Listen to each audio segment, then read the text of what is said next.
तो पिछला लेक्चर्स में कहाँ तक हम लोग कर लिए थे बेटे? तो एक को बता देना मुझे। पोटेंशियल डिफरेंस हो गया था।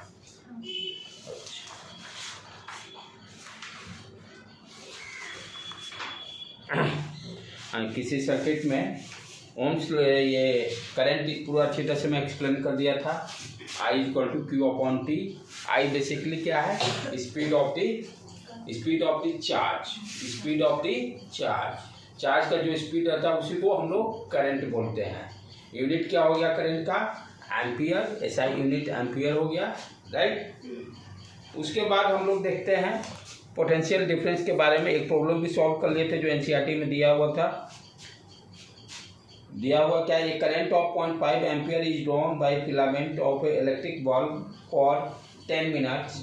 Find the amount of the electric charge that flow to the circuit. 12.1 problem number 12.1। ठीक है, क्या दिया हुआ बेटे? करंट दिया हुआ है I इक्वल टू 0.5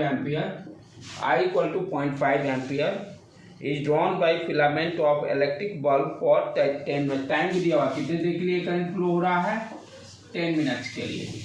कितने देर के लिए करंट फ्लो हो रहा है? 10 मिनट के लिए। हमें निकालना है find the amount of electric charge, यानी क्यू की बात कर रहा है, राइट। यहाँ पर ऐसा यूनिट टाइम क्या होता है? सेकेंड। तो इसको पहले सेकेंड में कन्वर्ट कर देंगे। 10 इंटू 60 600 सेकेंड, राइट बेटे। उसके बाद जो फॉर्मूला अपना है करंट का उसको डायरेक्टली यूज कर लेना है। I equal to Q upon T. अब यहाँ पर Q क्या होगा? I into T. सारा वैल्यू दिया हुआ है, पुट कर देना है। यूनिट क्या देंगे? कूलम। अब इसी में एडिशनल क्वेश्चन मैं ऐड कर दे रहा हूँ कि कितने नंबर ऑफ यदि चार्ज 0.5 इंटू 600 है तो कितने नंबर ऑफ इलेक्ट्रॉन्स होंगे? नंबर ऑफ इलेक्ट्रॉन्स की बात करना है। कितने नंबर ऑफ इलेक्ट्रॉन्स होंगे यदि if the charge equal to 0.5 into 600? कितना होगा मल्टीप्लाई करके? ये 6 30 और 2 0 इधर 300 कूलम।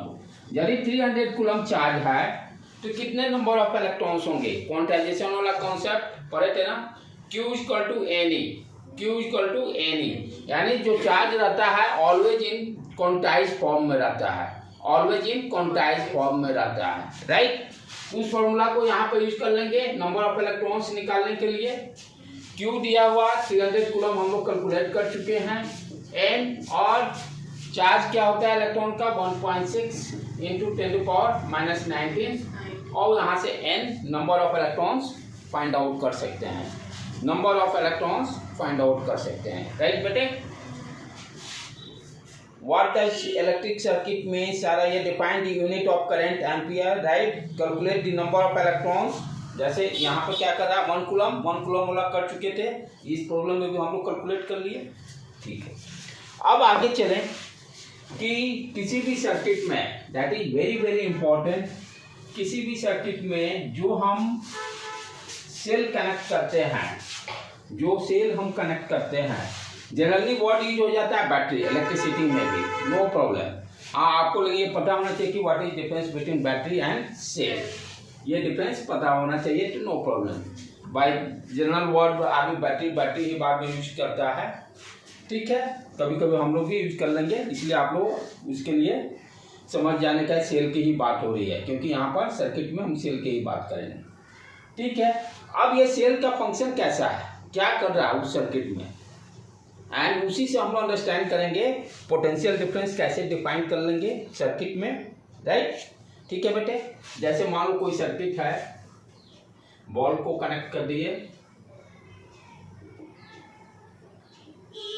और यहाँ पर बड़ा डंडी क्या शो करता है? पॉजिटिव टर्मिनल बैटरी का, और छोटा डंडी क्या शो करेगा? नेगेटिव टर्मिनल, ठीक है। मान लो फॉर एग्जांपल मैंने 5 volt battery, potential difference what यहाँ पर अप टू 10 तक पोटेंशियल डिफरेंस और potential both are almost same, लेकिन 12 के लिए डिफरेंट मीनिंग हो जाएगा। 10 के लिए स्लाइटली उसको समझने का है। क्योंकि जो भी पोटेंशियल डिफरेंस हो, ये सारे चीज, चाहे पोटेंशियल एनर्जी हो, ये सारे किसी के रिस्पेक्ट में हम मेजर करते हैं, किसी न किसी के रिस्पेक्ट में होता है, राइट। तो इसीलिए क्या होता है, potential word is, single potential word is not defined. Actual क्या होता है, पोटेंशियल डिफरेंस हम जब सिंगल बोलते हैं ना 5 वोल्ट मीन्स जीरो के रेस्पेक्ट में, जीरो के रेस्पेक्ट में, यानी नेगेटिव टर्मिनल का पोटेंशियल हम जीरो एज्यूम कर लेते हैं और पॉजिटिव टर्मिनल को बोलते हैं 5 वोल्ट है, यानी रिफरेंस मेरा क्या हो गया यहाँ 0 वोल्ट, जीरो के वोल्ट के रेस्पेक्ट में मैंने बताया 5 वोल्ट है, राइट। ये थोड़ा सा क्लियर होना चाहिए, पोटेंशियल डिफरेंस एंड पोटेंशियल।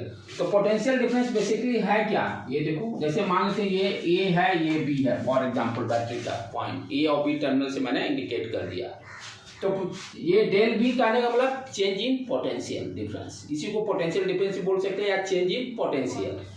ये क्या हो गया, B A minus B B, B A minus B B, right. Assume यहाँ हम क्या कर लेते हैं, assuming the potential of VB equal to 0, then what is the potential, del B कितना हो गया VA, डेल बी क्या हो गया VA। हाँ, थोड़ा सा और चीज यहाँ हम लोग समझ लेंगे कि थोड़ी देर के बाद जो पोटेंशियल डिफरेंस पर कुछ प्रॉब्लम्स आते हैं, यहीं पर उसको क्लियर कर लें। पोटेंशियल जब टच किए हैं, पोटेंशियल मीन्स और क्या हम समझेंगे, प्योर डम इलेक्ट्रिसिटी पॉइंट ऑफ व्यू से हम लोग समझें तो क्या होता है, इसको ध्यान से समझना बेटे। पोटेंशियल बेसिकली वर्ड क्या डिफाइंड है, पोटेंशियल डिफरेंस ही एक्चुअल डिफिनेशन है, राइट। पोटेंशियल डिफरेंस से हम लोग पोटेंशियल पे आए। अब कैसे पोटेंशियल डिफरेंस डिफाइन करते हैं, ध्यान से समझने का। यदि मान लो कोई चार्ज है यहाँ पर प्लस क्यू चार्ज, ठीक है। अब ये यहाँ पर ये रेस्ट में है, ये अपना फील्ड क्रिएट करेगा, स्टेशनरी है तो इलेक्ट्रिक फील्ड क्रिएट करेगा, ठीक है। अब मैं क्या कर रहा हूँ, एज्यूम कर रहा हूँ कि मैं कहता हूँ कि पॉइंट P पर find the potential due to discharge, जो चार्ज Q है, Q के कारण P पॉइंट पर आर डिस्टेंस से आप पोटेंशियल फाइंड आउट कीजिए, ठीक। तो कैसे फाइंड आउट करते हैं, अब इसको कैसे समझते हैं। हम लोग क्या करते हैं, इस पॉइंट पर जो पोटेंशियल डिफरेंस जब फाइंड आउट करना रहेगा तो हम लोग एज्यूम क्या करते हैं कि एक टेस्ट चार्ज लेते हैं। टेस्ट चार्ज करने का मतलब क्या होता है, उसका चार्ज ऑलवेज पॉजिटिव। कैसे जैसे दवा बनाते हैं, मेडिसिन बनाते हैं तो चूहे पर उसको टेस्ट किया जाता है, चूहा क्या हुआ, एक टेस्ट जैसा क्या ह्यूमन बीइंग, ठीक।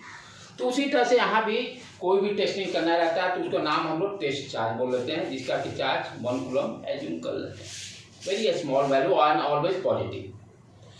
तो हमने क्या एज्यूम किया कि इस पॉइंट पर पोटेंशियल डिफाइन करना है, तो वो टेस्ट चार्ज कहाँ पर है, बहुत दूर इन्फिनिटी पर है, बहुत दूर इन्फिनिटी पर है। और उस चार्ज को मैं कैरी करके लेके आ रहा हूँ। मैं के यहाँ बहुत इंपॉर्टेंस है, मैं का बहुत इंपॉर्टेंस है। क्यों इसलिए इंपॉर्टेंस है, ध्यान देने की बात है। जो टेस्ट चार्ज का मैंने चार्ज क्या बता दिया, पॉजिटिव है। यदि इसको कोई ढो के लाएगा तो ये क्या करेगा, यहाँ पे पॉजिटिव चार्ज है, इसको रिपेल करके दूर भेज देगा, रिपल्सन करेगा, दोनों का सेम चार्ज है। तो जब ये जैसे ही इसके नजदीक जाएगा तो ये क्या करेगा, रिपल्सन करेगा। उस रिपल्सन को हमको रोकना है तो मुझे काम करना पड़ेगा, मुझे काम। मान लो कोई स्प्रिंग है, स्प्रिंग को एक्सपैंड करना है तो स्प्रिंग अपने प्रॉपर्टी के कारण अपने फॉर्म में है, यदि उसको एक्सपैंड करना है तो मुझे अपना वर्क करना पड़ता है। तो जो मेरे द्वारा वर्क किया जाता है उसको क्या बोलते हैं, एक्सटर्नल वर्क।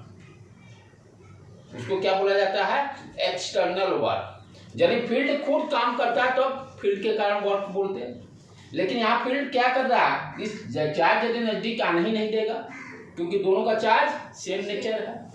तो इसीलिए बोला जाता है कि बहुत दूर से टेस्ट चार्ज को मैं ढो के ला रहा हूँ, धीरे धीरे का वर्ड इसलिए है, यदि क्या होगा कि ये चार्ज जैसे नजदीक आएगा, इस पर रिपल्सिव फोर्स लगेगा, फोर्स के कारण क्या होगा, एक्सीलरेशन डेवलप होगा। F equal to mass, F equal to QE, charge है तो QE, और जहाँ फोर्स होगा तो एक्सीलरेशन होने के कारण क्या होगा, स्पीड, इसमें स्पीड आ जाएगा। हमको काइनेटिक एनर्जी में लॉस नहीं करना एनर्जी, जो पोटेंशियल एनर्जी है, सारा पोटेंशियल एनर्जी को हमको मेंटेन रखना है। इसीलिए इस चार्ज को धीरे धीरे लेके आते हैं और मेरे द्वारा जो वर्क डन होगा किस चार्ज को, टेस्ट चार्ज Q को, जैसे बोला जाता है ना कि वर्क डन, अब यहाँ पे क्या है, work done per unit test charge. Unit test charge को इंफिनिटी से लाने में जो मेरे द्वारा वर्क डन होगा वही पोटेंशियल कहलाएगा। तो पोटेंशियल है क्या, कैसे डिफाइन कर रहे हैं कि यूनिट टेस्ट चार्ज को इंफिनिटी से किसी पॉइंट तक लाने में जहां पर पोटेंशियल फाइंड आउट करना है, तो जो एक्सटर्नल मेरे द्वारा वर्क डन किया जाएगा that is called potential difference. That is called potential difference. ये पोटेंशियल का डिफरेंस कहां पर होगा, ऐसी स्टेशन पी पॉइंट पे निकालना ना, Vp minus V infinity, infinity से लेके आ रहा है यहां पर निकालना ना पोटेंशियल। तो यहां से इस पोटेंशियल का एक्चुअल डेफिनेशन से आप क्या कंक्लूजन निकालो कि जो मेरा बैटरी है वो भी वर्क कर रहा है, वो करंट उससे नहीं निकलता है। क्या होता है, बैटरी इलेक्ट्रॉन पर वर्क कर रहा है, क्योंकि जो पोटेंशियल डिफाइन किया है, क्या डिफाइन किया है कि इंफिनिटी से जो मेरे द्वारा external work done by external per unit test charge को लाने में जो मेरे द्वारा वर्क डन होगा वही पोटेंशियल डिफरेंस है। और इंफिनिटी पर पोटेंशियल डिफरेंस को जीरो एज्यूम कर लेंगे तो पोटेंशियल पॉइंट निकल जाएगा। ये थोड़ा डेप्थ में हो गया, ठीक है, लेकिन अभी से ही थोड़ा थोड़ा जानिएगा तो फायदा करेगा। तो हमने क्या देखा, पोटेंशियल जो डिफाइन कर रहे हैं उसका फॉर्मूला क्या गया, work done per unit charge. Potential जो डिफाइन किया गया, V जो डिफाइन किया गया वो क्या होगा, work done by external agent per unit test charge. अब जैसे क्या होगा, आपसे वोल्टेज दे देगा बैटरी का, चार्ज आपको मालूम ही है, चार्ज का वैल्यू दे क्या, find the work done. Formula भी दिया हुआ है, लेटर ऑन एक पेज के बाद कहीं दिया होगा ये फॉर्मूला, ठीक है। आइए देखो दिया है ना 1 वोल्ट। 1 वोल्ट को कैसे डिफाइन करेंगे, देखो ध्यान से देखो, 1 वोल्ट को यहाँ डिफाइन करेंगे, वर्क का यूनिट क्या होगा, जूल। वर्क का यूनिट क्या हो गया, 1 जूल, और चार्ज का यूनिट कूलम। तो 1 वोल्ट का यूनिट क्या हो गया, 1 वोल्ट इक्वल टू 1 जूल या जूल पर कूलम। इसके पहले पेज पे होगा कहीं, हाँ ये देखो दिया हुआ है 12.201 page number. Voltage potential difference equal to work done per unit charge, bottom में लिखा हुआ ना, work done per unit charge. Word में भी दिया हुआ है potential difference between 2 point equal to work done per unit charge. यानी यूनिट चार्ज कहने का मतलब यूनिट चार्ज को लाने में जो मेरे द्वारा वर्क डन होगा वही पोटेंशियल डिफरेंस है। तो अब देसी भाषा में इसको अंडरस्टैंड करना है, ये तो हो गया फिजिक्स, ये हो गया फिजिक्स। एक्चुअल फिजिक्स में क्या है, जो बुक में डेफिनेशन जैसे दिया एज इट इज ही आपको लिखना है, उसमें कोई वर्ड इधर उधर अपने से नहीं कर सकते हैं, यही एक फिजिक्स की खासियत है। हाँ, अब इस चीज़ को हम आप अंडरस्टैंडिंग करने के लिए अलग अलग लैंग्वेज में उसको जैसे एक्सप्लेन करें वो अलग इशू है, लेकिन जब हमको डिफिनीशन लिखना होगा या एक्सप्लेन करना होगा तो फिजिक्स में क्या है भाई, जो वर्ड यूज किया गया है बुक में एनसीईआरटी में उस वर्ड को ही आप यूज कीजिए, तब आपको 100% मार्क्स भी मिलेंगे, ठीक है। अब इसको समझे ये क्या कह रहा है, ये कह क्या रहा है कि ये तो बैटरी काम क्या कर रहा है, ये तो डिफिनीशन हो गया। अब अंडरस्टैंड करो, ये बल्ब है, बल्ब में फिलामेंट लगवा, इसका मतलब रेजिस्टेंस हो गया ये, इसको हम रेजिस्टेंस समझ लें, बल्ब भी हटाकर एक ही बात है, रेजिस्टेंस जोड़े या बल्ब जोड़े बात बराबर है, ठीक है। हमने अभी क्या देखा, तो पिछला जो लेक्चर में किसी भी कंडक्टर के में जब इलेक्ट्रॉन का फ्लो के कारण ही करंट का होता है, और करंट के फ्लो का जो डायरेक्शन रहेगा उसके अपोजिट डायरेक्शन में इलेक्ट्रॉन फ्लो कर रहा है। यदि अच्छा जनरली हम लोग क्या लेके चलते हैं, पॉजिटिव टर्मिनल से ज्यूम करके चलते हैं कि करंट बाहर निकल रहा है, ये गलत धारणा है कि बैटरी से करंट निकल रहा है, रॉन्ग कॉन्सेप्ट। मैक्सिमम बच्चे या मैक्सिमम टीचर्स कहते हैं कि करंट यहां से निकल रहा है, दैट इज रॉन्ग। एक्चुअल में क्या कर रहा है बैटरी, अब क्या, ठीक है मैंने एरो मार्क किया, एरो मार्क करने का मतलब इससे क्या आपको इंडिकेशन निकल रहा है कि इलेक्ट्रॉन का फ्लो इसके अपोजिट डायरेक्शन में, इलेक्ट्रॉन का फ्लो अपोजिट डायरेक्शन, यानी इलेक्ट्रॉन इस तरह से घूम रहा है, इलेक्ट्रॉन इस तरह से इलेक्ट्रॉन पहुंच रहा है। अब बैटरी क्या कर रहा है, यहां से नेगेटिव टर्मिनल से इलेक्ट्रॉन निकला, ठीक है, रेजिस्टेंस बीच में इसके स्पीड को कम किया, इलेक्ट्रॉन के स्पीड को, राइट, आगे बढ़ा। अब क्या हो रहा है, इस रेजिस्टेंस के कारण क्या होगा, इलेक्ट्रॉन का स्पीड डिक्रीज किया, ठीक है, एनर्जी लॉस हुआ उसका। अब इस एनर्जी जो लॉस हुआ वो कौन भरपाई करेगा सर्किट में, कोई तो और है नहीं बैटरी का अलावा। तो क्या करेगा, ये जो स्पीड इसका डिक्रीज किया, यहाँ पर होगा, इसको पोटेंशियल, बैटरी को आप समझिए कि जैसे नाला आपको जंप करना है, गैप है, इस तरफ से उस तरफ छलांग लगाना है। तो भाई सारे लोग तो छलांग लगा नहीं सकते, जिसके पास जितने एनर्जी उतना लंबा छलांग लगा सकता है। यानी इलेक्ट्रॉन अपने आप को समझिए, आपको छलांग लगाना है कैनल के उस साइड, तो जब आप में एनर्जी है नहीं, आज छलांग तो कैसे लगाइएगा, बैरियर तो पार करना है। तो बैटरी क्या करता है, वो एनर्जी प्रोवाइड करता है, किसको, इलेक्ट्रॉन को। इसीलिए डिफिनेशन में दिया है ना, वोल्टेज क्या दे रहा है, यदि इसको 1 वोल्ट कर दीजिए, 1 वोल्ट का मतलब क्या है, 1 कूलम को वर्क, 1 कूलम और 1 वोल्ट दोनों मिलता है तो 1 जूल एनर्जी दे रहा है बैटरी। यदि इसको हम पोटेंशियल डिफरेंस को 1 वोल्ट डिफाइन कर दें और चार्ज 1 कूलम ले लें, 1 कूलम करने मतलब Q = Ne, ये अंडरस्टैंड करना है, राइट। तो 1 कूलम चार्ज को वर्क कितना करना पड़ेगा, 1 जूल, यदि वोल्ट पोटेंशियल डिफरेंस 1 वोल्ट लेते हैं तो। क्लियर, समझ में आ रहा है बेटे। तो ये बैटरी किया क्या, यहाँ पर देखो V = W/C, मैंने यहाँ पर 1 वोल्ट ले लिया, चार्ज 1 कूलम ले लिया, ठीक है, तो वर्क डन कितना हो गया, वोल्ट 1 रखो, चार्ज 1 रखो, 1 जूल। यानी इस जो चार्ज है ये बैटरी कितना करेगा, वर्क कितना करेगा, 1 कूलम 1 जूल वर्क करेगा, किस पर, उस चार्ज पर। चार्ज कौन है, इलेक्ट्रॉन है। तो बैटरी क्या काम कर रहा है, एनर्जी दे रहा है, एनर्जी प्रोवाइडर है। बैटरी है क्या, एनर्जी प्रोवाइडर। ये दिमाग से कॉन्सेप्ट हटा दीजिए कि बैटरी से करंट निकलता है। तो बैटरी का क्या काम है, to provide the energy, to provide the energy, किसको, इलेक्ट्रॉन को, to provide energy to the electron. Electron की एनर्जी प्रोवाइड करता है, क्यों कर रहा है, समझ में आ रहा है। यहां से इलेक्ट्रॉन निकला, बीच में रुकावट मिल गई, रेजिस्टेंस उसके स्पीड को डिक्रीज किया, एनर्जी लॉस हुआ। अब जो लॉस एनर्जी हुआ वो एनर्जी कहां से मिलेगा, वो बैटरी दे देगा। तो बैटरी क्या देता है, एनर्जी देता है, किसको, इलेक्ट्रॉन को। यदि ये एनर्जी नहीं देगा तो इधर जंप ही नहीं करेगा, करंट का फ्लो, वो इलेक्ट्रॉन का फ्लो रुक जाएगा। इलेक्ट्रॉन फ्लो रुकने का मतलब करंट जीरो। ये अब जो एनर्जी घटा इसको एनर्जी दिया, फिर जंप करके फिर उसी एनर्जी से लेवल से फिर इलेक्ट्रॉन दौड़ने लगा अपना, फिर घटा, फिर एनर्जी दिया बैटरी।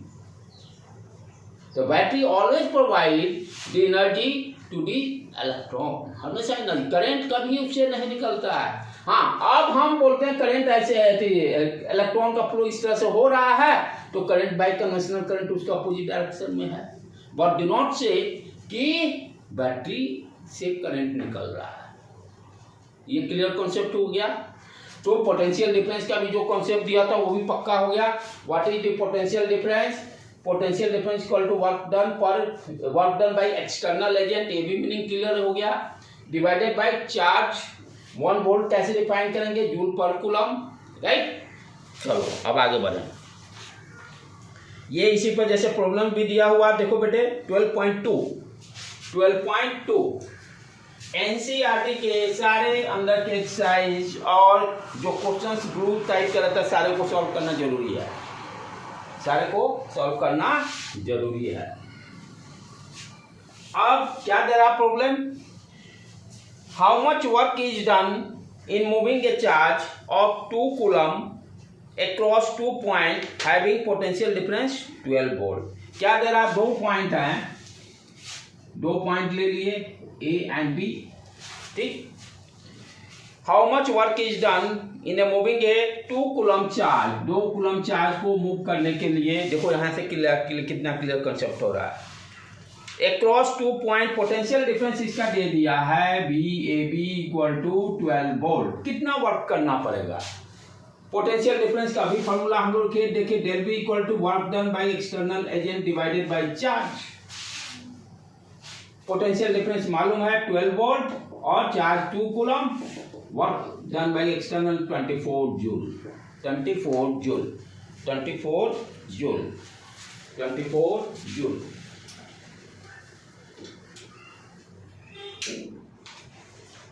राइट बेटे, क्लियर? प्रॉब्लम सॉल्व हो गया। अच्छा, अब आगे बढ़े। इसको सारे को 1 2 3 तीनों को घर पे जाके आप लोग देख लेना बेटे। अब आगे चलें। सिंबल भी ऑब्जेक्टिव में पूछ देता है, सिंबल भी ऑब्जेक्टिव में पूछ देता है। जो टेबल 12.1 इलेक्ट्रिक सेल अभी जैसे बताया, इलेक्ट्रिक सेल को इस तरह से रिप्रेजेंट कर दिए, ये प्लस टर्मिनल, ये minus terminal. Battery combination of cell, battery ये हो गया cell, battery combination of cell, right. उसके बाद फिर की का ये हो गया। अच्छा, ये क्या हो गया कि इसमें कोई डॉट नहीं दिया रहेगा, तो इसका मतलब ओपन स्विच। समटाइम्स ऐसे भी हम लोग यूज कर लेते हैं, ओपन स्विच, ठीक है। डॉट दे देंगे, ये ओपन स्विच हो गया। इसमें डॉट दे दिए, क्लोज स्विच, क्लोज स्विच।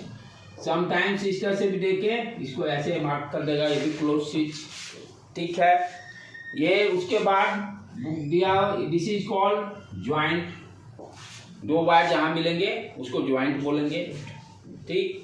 अच्छा, यदि हमें 2 वायर को कनेक्ट नहीं करना है, उसको बाईपास करना है, तो ये बाईपास हो गया, ठीक है।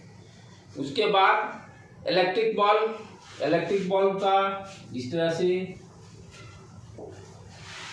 ठीक। उसके बाद resistance like that. Arrow mark दे देंगे तो क्या होगा? वेरिएबल रेजिस्टेंस वैरी करेगा। एरो मार्क देने पर वेरिएबल, या इस तरह से भी आप दीजिएगा मार्क, ये भी वेरिएबल रेजिस्टेंस, ठीक है।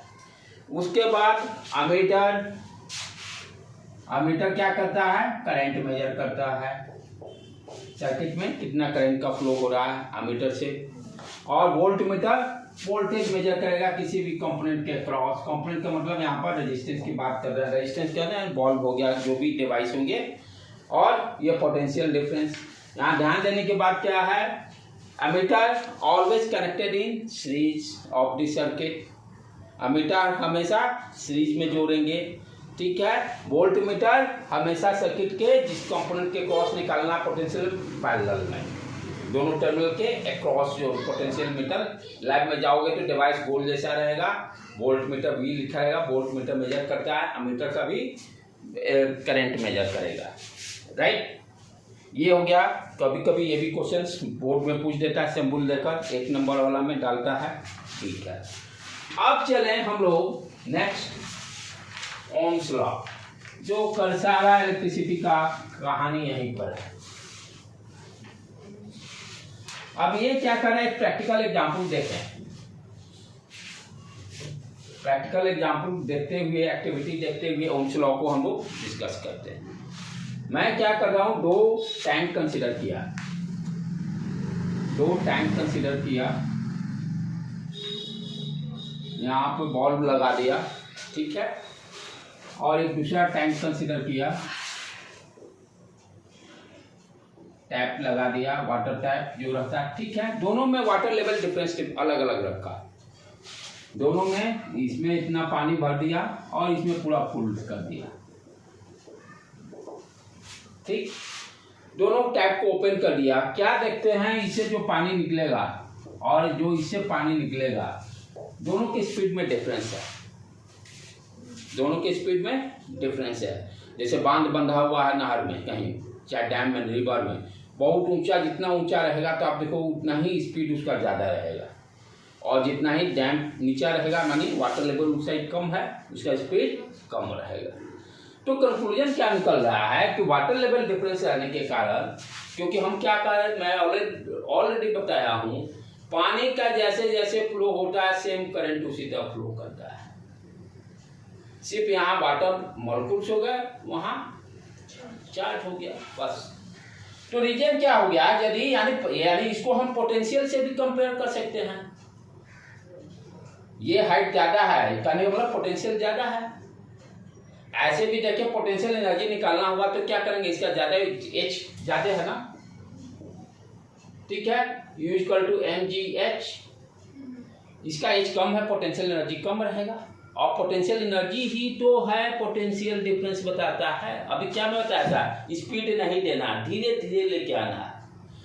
तो पोटेंशियल एनर्जी जो है वही तो पोटेंशियल डिफरेंस में कन्वर्ट हो रहा है, अंडरस्टूड। तो हम जो ये वाटर का लेवल जो है, ये वाटर के लेवल को हम पोटेंशियल बोल सकते हैं। ये ज्यादा वाटर लेवल मतलब ज्यादा पोटेंशियल, और कम वाटर लेवल मीन्स कम पोटेंशियल। तो क्या देखे कि ज्यादा पानी का वाटर लेवल स्पीड ज्यादा, तो ज्यादा पोटेंशियल, स्पीड किससे रिलेटेड है, करंट से रिलेटेड है। तो पोटेंशियल ज्यादा, करंट ज्यादा। इट मीन्स क्या देख रहे हैं, पोटेंशियल जितना ही ज्यादा रहेगा, यानी बैटरी में वोल्टेज जितना बढ़ाते जाएंगे, करंट उसी के हिसाब से बढ़ते चला जाएगा। 2 वोल्ट, 4 वोल्ट, 5 वोल्ट, 6 वोल्ट, जैसे जैसे वोल्टेज बढ़ाएंगे आई का वैल्यू भी इंक्रीज कर रहा है, आई का भी वैल्यू भी इंक्रीज कर रहा है, राइट। तो यहाँ पर ये तो हो गया प्रैक्टिकल एक्टिविटी। क्या देखे कि वोल्टेज जैसे जैसे बढ़ा रहे हैं करंट बढ़ रहा है। और ये एक्सपेरिमेंट भी किया गया लैब में, एक्सपेरिमेंट करके टेबल निकाला गया, ठीक है। कोई भी डिवाइस ले लिए, रेजिस्टेंस मान लो ये है, यहाँ पर अमीटर बीच में लगा दिए, अमीटर हो गया जो करंट मेजर कर लेगा। ये पोटेंशियल बैटरी लगा देंगे, इसको थोड़ा सा ऐसे कर दें, हम लोग जोड़ दें, और ये वेरिएबल बैटरी है, ठीक है। बैटरी वैल्यू बढ़ाते हैं, यहाँ अमीटर रीडिंग ज़्यादा शो करता है, बैटरी के वैल्यू को घटाएंगे, अमीटर रीडिंग कम शो करता है। यानी हम क्या देख रहे हैं कि voltage is directly proportional to current. और ये सारा जैसे रीडिंग क्या है टेबल में निकाल लेंगे। जैसे वोल्टेज लगाए 2 वोल्ट, करंट मेजर कर लिए, वोल्टेज है V और I, 2 वोल्ट लगाए, मान लो 4 एम्पियर आ गया करंट, फिर 4 वोल्ट किए, फिर देखिए 8 एम्पियर करंट आ गया। तो इस तरह से एक्सपेरिमेंट डेटा से टेबल को हम फिल कर लेते हैं, और टेबल से ही हम ग्राफ बना सकते हैं। पहले भी ग्राफ बनाते थे। तो यहाँ पर जो ग्राफ बनाया गया, ग्राफ जो बनाया गया, वोल्टेज बढ़ाया ये I, ठीक है। स्ट्रेट लाइन ग्राफ मुझे मिला, स्ट्रेट लाइन ग्राफ मिला, राइट। स्ट्रेट लाइन ग्राफ करने का मतलब क्या हो गया, voltage is directly proportional to I। जैसे हम लोग 10th में तुम लोग देखो, थोड़ा सा पढ़िए, y इक्वल टू mx, यदि स्ट्रेट लाइन का इक्वेशन यही होता है, ठीक है।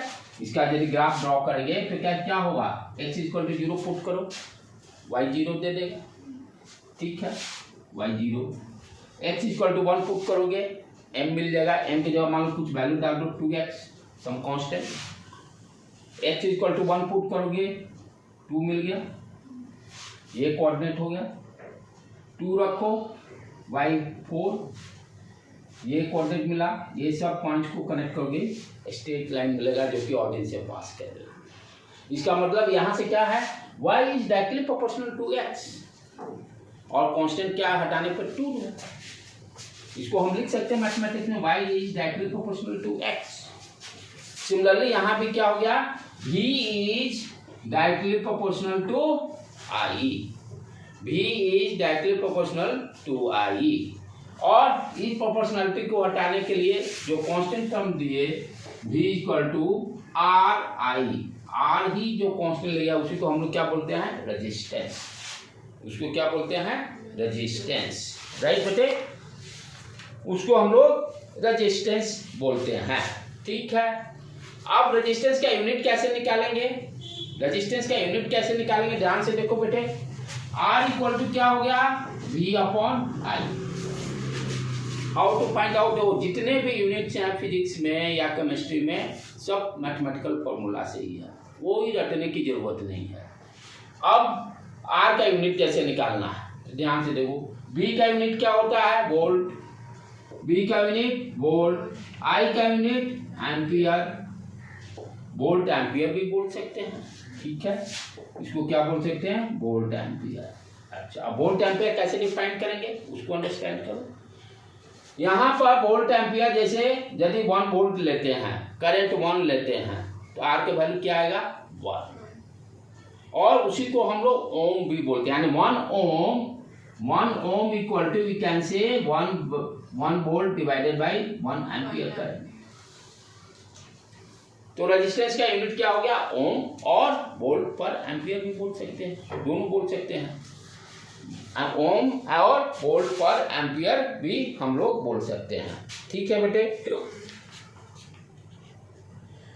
अब इसमें ये सारे, नेक्स्ट इसमें क्या है कि ये जो रेजिस्टेंस जो डिफाइन किया गया, रेजिस्टेंस बेसिकली क्या है, ऑब्स्ट्रक्ट करता है इलेक्ट्रॉन को, फ्लो को।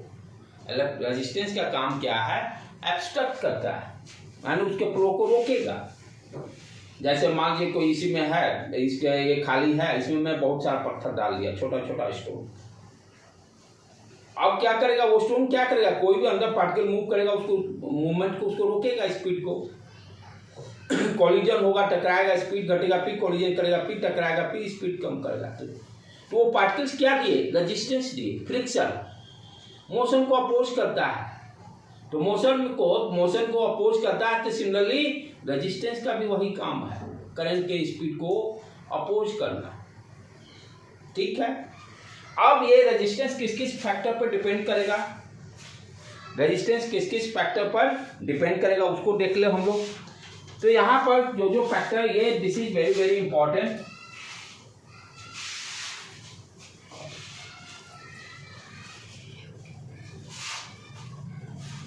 जैसे मान लो कोई कंडक्टर हम लोग ले लेते हैं और उसका रेजिस्टेंस निकालना है। जैसे ये मेरा पेन है, इसी को एक कंडक्टर कंसीडर कर लेते हैं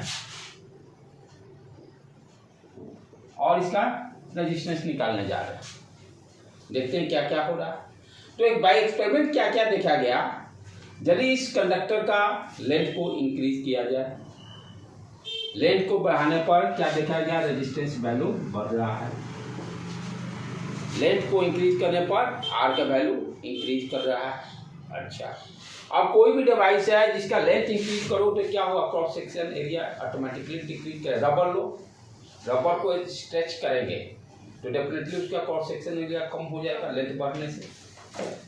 ठीक है, तो क्या देखा गया कि ये रेजिस्टेंस जो है inversely proportional to cross section area, inversely proportional to cross section area. ये दो इक्वेशन आए बाय एक्सपेरिमेंट और इस दोनों इक्वेशन को कंबाइन कर दिया गया। ठीक है, कंबाइन करेंगे तब क्या हो गया, R इक्वल टू सम जो कांस्टेंट आया L अपॉन A। ठीक, इस कांस्टेंट को क्या नाम दिया गया, ध्यान दो, रो से इंडिकेट किया गया। रो क्या है, रो इज रेजिस्टिविटी। रो क्या टर्म है, रेजिस्टिविटी। रो क्या हो गया, कांस्टेंट को हम लोग रेजिस्टिविटी बोलते हैं, रेजिस्टिविटी बोलते हैं, राइट। अच्छा, इसका फिजिकल मीनिंग थोड़ा समझे। खाली अभी तक 10th के बच्चे यहाँ रेजिस्टिविटी टीचर ही बताते रहता मान लेते हैं। टीचर भी डू नॉट ट्राई टू, क्योंकि अभी से आपके कॉन्सेप्ट क्लियर रहेंगे ना तो 11th 12th बहुत थोड़ा सा, हाँ अच्छा ये पढ़ा था, इसमें से थोड़ा सा एडवांसमेंट अभी से ही चलने से उसमें आपको बहुत हेल्प मिलेगा।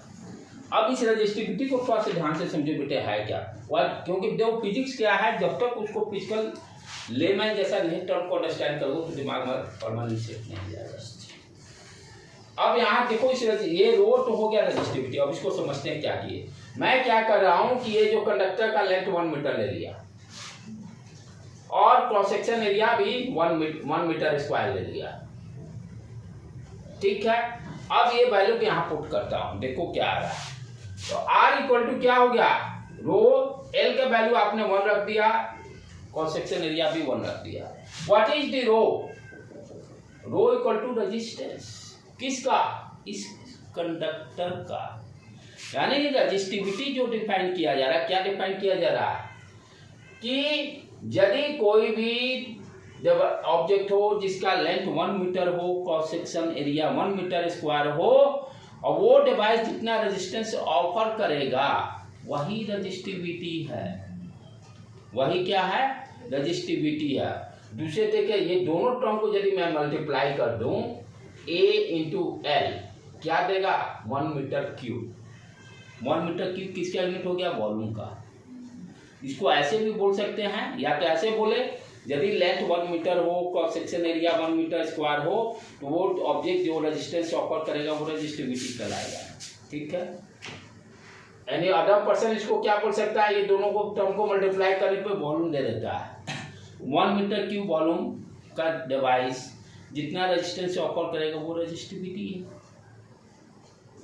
ठीक है, तो रेजिस्टिविटी भी बेसिकली क्या दे रहा है, रेजिस्टेंस ही दे रहा है, जब डिवाइस का लेंथ 1 हो और 1 मीटर स्क्वायर हो। ठीक है, अच्छा, what is the unit of resistivity, that is very important. देखो फॉर्मूला सारा कहीं रटना नहीं है, ध्यान से देखो बेटे। रेजिस्टेंस का यूनिट ओम, लेंथ का यूनिट मीटर, एरिया का यूनिट मीटर स्क्वायर, कट गया। रो का यूनिट क्या हो गया, ओम मीटर। ऑब्जेक्टिव में पूछ देता आराम से, इसे रटने की कोई जरूरत नहीं। फॉर्मूला आपको याद रहना चाहिए, R equal to rho L by A होता है। ये फॉर्मूला इंपॉर्टेंट है, इस पर न्यूमेरिकल भी पूछता है।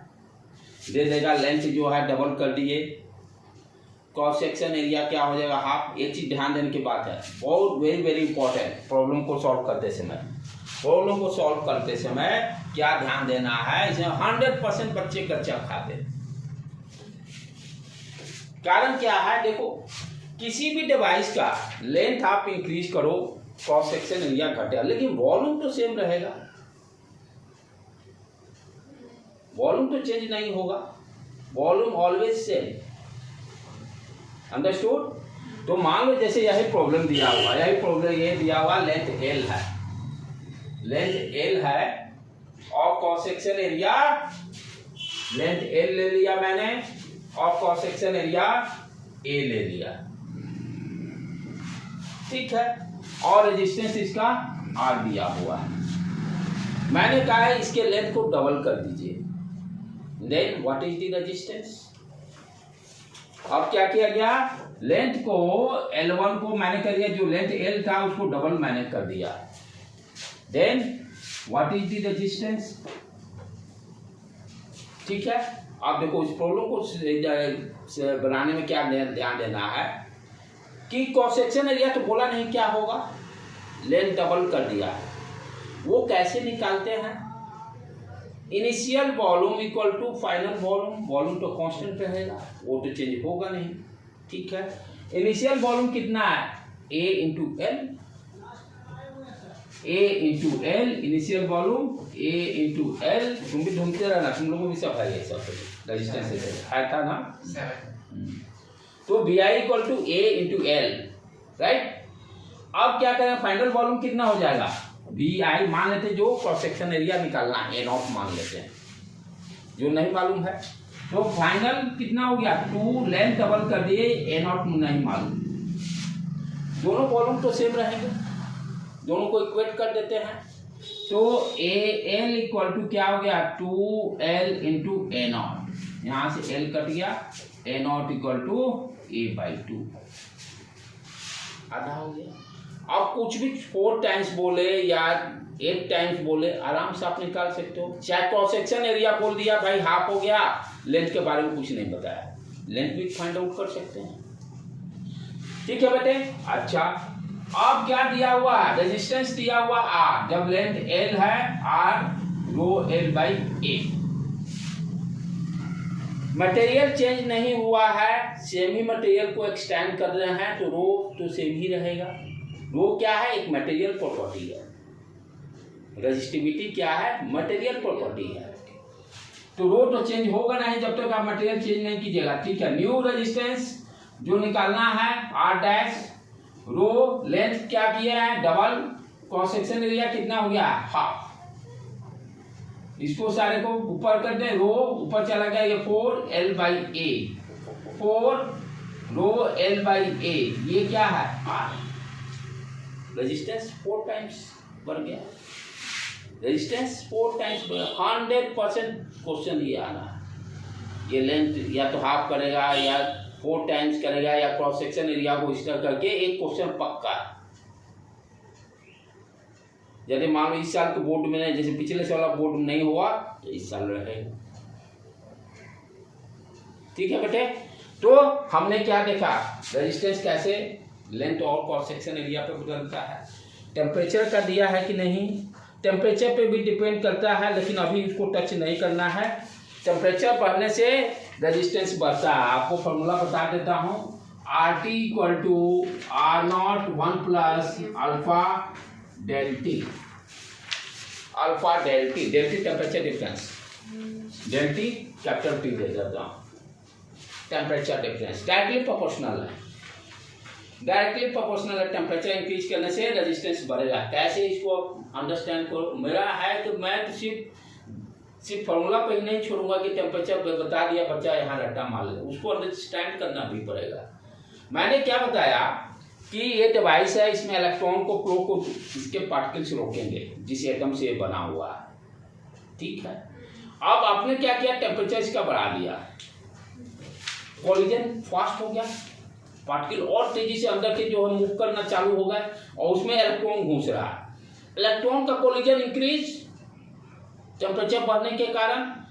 तो जितना ही कॉलिजन यानी स्पीड घटेगा बढ़ेगा घटे, उतने ऑब्स्ट्रक्शन, जितने कॉलिजन ज्यादा होगा उतना ही उसका स्पीड में ऑब्स्ट्रक्शन होगा, क्रिएट होगा। तो टेम्परेचर बढ़ने से भी रेजिस्टेंस बढ़ता है, लेकिन सेमीकंडक्टर में उल्टा होता है।